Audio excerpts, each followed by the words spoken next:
Kansas City, Missouri. Yom Kippur, the holiest day of the year on the Jewish calendar, begins Sunday night and continues into Monday night.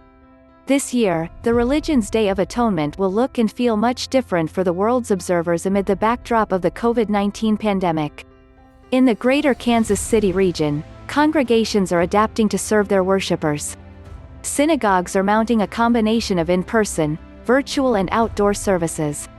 There have definitely been some silver linings of an explosion of creativity, not only at our synagogue, but at synagogues and temples throughout Kansas City and quite frankly throughout the entire United States, said Rabbi David Glickman of Congregation Beth Shalom. You've seen an explosion of spiritual creativity. But we do need to recognize that it comes with the backdrop of our country alone having lost over 200,000 people to COVID. The holiday centers on observers pausing and reflecting on the past year, asking for forgiveness and repentance for the new year ahead.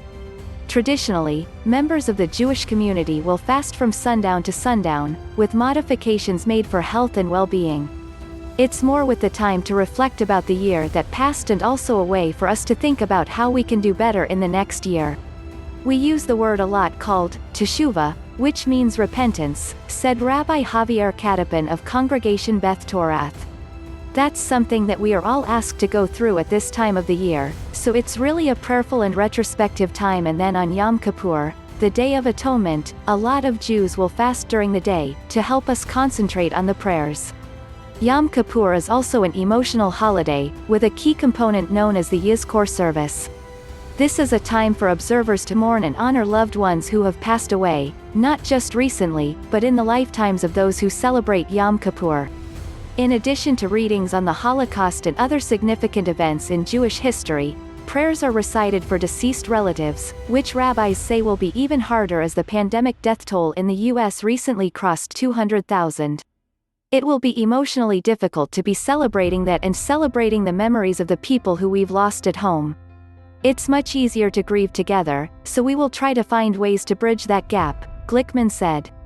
It's actually more emotionally difficult for people than we sort of realize, and especially for people who have lost parents or, God forbid, lost children in their lifetimes. This is a time where we need to have extra compassion towards one another. That message of compassion, rabbis say, is a universal theme for the holiday that cuts across all faith communities. We live in a time where we need more compassion. We need more forgiveness for each other and we need the ability to have humility in our interactions, Glickman said.